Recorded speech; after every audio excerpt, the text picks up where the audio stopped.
బెజవాడలో Saikrishna custodial death case కొలిక్కి వచ్చేసింది. అదేంటిది, ఇంకా దర్యాప్తులో ఉంటే మీరు కొలిక్కి వచ్చేసింది అంటున్నారని అనుకోవచ్చు. సాయికృష్ణ పోలీస్ మర్డర్ కేసులో ఇకపై జరిగేదంతా ఓ పెద్ద షో. పోలీసులే సాయికృష్ణను మర్డర్ చేసి ఆపై శవాన్ని మాయం చేశారనే విషయం అందరికీ తెలుసు. అయినా సరే ఈ కేసు ఎప్పటికీ తేలదు. ఇందులో దోషులు ఎవరో నిర్ణయించలేరు. దీనికి కారణం ఈ కేసులో బాధితుడి శవం దొరకదు. శవం దొరకనంతసేపు ఎవరిని దోషులుగా నిర్ణయించలేరు. జనం మాట్లాడుకోవడానికి, లీడర్లు రాజకీయం చేసుకోవడానికి సాయికృష్ణ పోలీస్ మర్డర్ కేసు పనికొస్తుంది తప్పితే సాయికృష్ణ చనిపోయాడా బతికున్నాడా అన్నది ఈ కేసు తేల్చదు. సాయికృష్ణ శవం ఎక్కడా అన్నది కూడా ఈ కేసు తేల్చదు. ఒకవేళ సాయికృష్ణ శవం దొరక్కపోతే ఈ కేసు ఏ కోర్టులో కూడా నిలవదు. అంటే సాయి చనిపోవటం నిజం, సాయిని చంపారు అన్నది కూడా నిజం. కానీ శవం దొరకనంతసేపు అది కేవలం అబద్ధం మాత్రమే. అందుకే పోలీసులు డెడ్ బాడీని మాయం చేశారు. ఇండియన్ పీనల్ కోడ్పై పూర్తి అవగాహన ఉంటుంది కనుక శవాన్ని మాయం చేస్తే కేసు నిలవదు అనే విషయం పోలీసులకు పక్కాగా తెలుసు. మహా అయితే ఓ 4 రోజులు పొలిటికల్గా గోల చేస్తారు. అంతకు మించి ఈ కేసులో ఏమీ జరగదు అనేది అధికారులకు, ప్రభుత్వంలో పెద్దలకు పూర్తి అవగాహన ఉంది. ఆ మధ్య వచ్చిన దృశ్యం మూవీ ఫార్ములా ఇదే. శవం కానీ దాని అవశేషాలు కానీ దొరకనంత కాలం ఈ కేసులో ఫలితం తేలదు. దర్యాప్తు మొత్తం ఆన్సర్లు లీక్ అయిన క్వశ్చన్ పేపర్లా సాగుతుంది. పోలీసులు కూడా కేసు డిపార్ట్మెంట్ది కనుక విషయం బయటకు రాకుండా జాగ్రత్తగా హ్యాండిల్ చేస్తారు. అన్నింటికి మించి ఈ కేసులో పోలీసు ఉన్నతాధికారుల పాత్ర పక్కాగా ఉందని అందరికీ తెలుసు. కేసు ఇన్వెస్టిగేషన్ మొత్తం పోలీసు ఉన్నతాధికారులను కాపాడేందుకే స్టెప్ బై స్టెప్ జరుగుతుంది.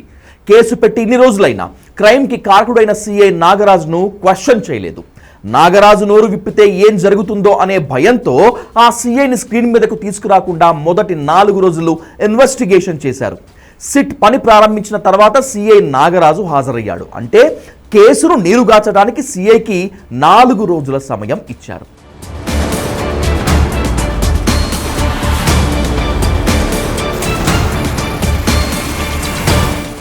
ఈ కేసులో సాయికృష్ణ కుటుంబ సభ్యులు పట్టుపట్టి రోడ్డు ఎక్కి అల్లరి చేస్తే తప్ప పూర్తి స్థాయి ఇన్వెస్టిగేషన్ జరగదు. అయితే ఆ కుటుంబ సభ్యులు మొదట్లో చాలా ఆవేదనాభరితంగా హంగామా చేసినప్పటికీ ముఖ్యమంత్రి చంద్రబాబును కలిసిన తర్వాత నిమిషాల్లోనే తమకు న్యాయం జరిగిపోయిందని బహిరంగంగా అనౌన్స్ చేశారు. శవం దొరకకుండా, హత్య జరిగిందో లేదో తేలకుండా, దోషులకు శిక్ష పడకుండా న్యాయం ఎలా జరిగిందో జనానికి అర్థం కావటం లేదు. సో కుటుంబ సభ్యుల నుంచి ఇప్పుడు కేసు ఇన్వెస్టిగేషన్కు సంబంధించి ఒత్తిడి లేదు కాబట్టి ఈ కేసు ఆదిలోనే క్లోజ్ అయిపోయినట్లే.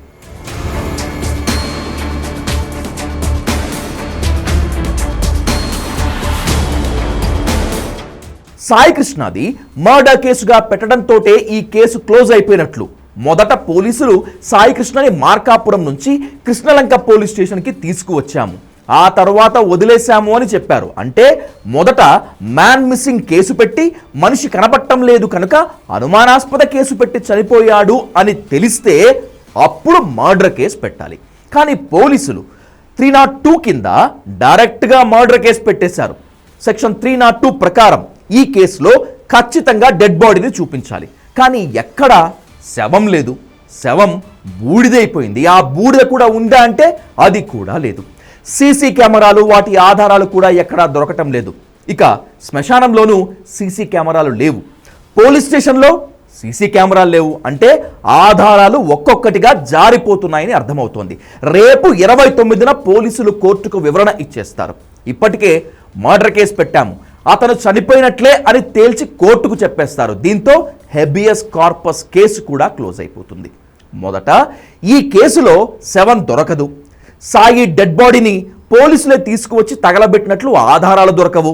కృష్ణలంక శ్మశానంలోని అనాథ శవాల జాబితాలో సాయికృష్ణ పేరు లేనేలేదు. అనాథ శవాల ఫోటోలు శ్మశానం ఆఫీస్లోనూ స్థానిక పోలీస్ స్టేషన్లోనూ ఖచ్చితంగా ఉండాలి. అవి ఉన్నట్లు లేదు. ఉన్నతాధికారులను ఈ కేసులో నుంచి ఇప్పటికే తప్పించేశారు. సిఐతో పాటు 1-2 కానిస్టేబుల్స్ అరెస్ట్ చూపిస్తారు. 3-4 వాయిదాలలో కేసు తేలిపోతుంది. సాయికృష్ణ చనిపోయాడా బతికున్నాడా అనే దానికి సమాధానం చెప్పరు. ఒకవేళ చనిపోయాడు అంటే శవం ఎక్కడా అంటారు. దీనికి సమాధానం ఉండదు. హత్య జరిగినట్లు ఆధారాలు ఉండవు. హత్య జరిగినట్లు ఆధారాలు లేకుండా శవం దొరకకుండా సెక్షన్ 302 ఎందుకు పెట్టారయ్యా అంటే పై వాళ్ళు చెప్పారు కాబట్టి అందుకే పెట్టామంటారు. దీంతో కేస్ కొట్టేస్తారు. మరి ఒత్తిడి వచ్చి సిబిఐ దర్యాప్తు చేసి దీనిలో భాగంగా నార్కో టెస్ట్ చేస్తే తప్పితే నిజాలు బయటపడవు. అది కూడా నార్కో అనాలిసిస్ టెస్ట్లో పోలీసులు నిజాలు చెప్పాలి. నార్కో అనాలిసిస్ టెస్ట్ ఎలా తప్పించుకోవాలో పోలీసులకు పక్కాగా తెలుసు. కాబట్టి అక్కడ కూడా తెలియదు. అసలు సిబిఐ దర్యాప్తు లేదు కనుక సిట్ స్థాయిలోనే కేసు క్లోజ్ అయిపోతుంది. హత్య జరిగినట్లు there is no evidence. Dead body ఎలాగూ దొరకదు కనుక పోలీసులు నిర్దోషులుగా బయటపడతారు. సాయి కృష్ణ పోలీస్ కోర్టుల రికార్డుల్లో మిస్సింగ్ కేసుగా మిగిలిపోతాడు. పొలిటికల్గా ప్రెజర్ చేసిన కేసును సిబిఐకి ఇవ్వరు. పైగా డిప్యూటీ చీఫ్ మినిస్టర్ కూడా రౌడీ షీటర్ చచ్చిపోతే అంత హంగామా ఏంటి అని కేసును తేల్చేశారు. మరి హత్య జరగకపోతే, శవమే లేకపోతే సీఎం చంద్రబాబు నాయుడు బాధితులను ఎందుకు పిలిపించుకొని మాట్లాడారు? బయటకు వచ్చి బాధితులు మాకు న్యాయం జరిగిపోయింది అని అంత కాన్ఫిడెంట్గా ఎందుకు చెప్పారు? ఎలా చెప్తారు? ఇలాంటి పిచ్చి ప్రశ్నలు మీరు అడగకూడదు, నేను చెప్పకూడదు. ఈలోపు సాయి కృష్ణ అనేవాడు రౌడీ షీటర్ కనుక వాణ్ణి చంపేయటంలో తప్పేం లేదు అనే ప్రచారాన్ని జోరుగా జనంలోకి తీసుకెళ్తే 4 రోజుల తర్వాత ఇక ఈ ఎపిసోడ్పై ఎవ్వరూ మాట్లాడరు. ఇక్కడితో కథ సుఖాంతం అయిపోతుంది.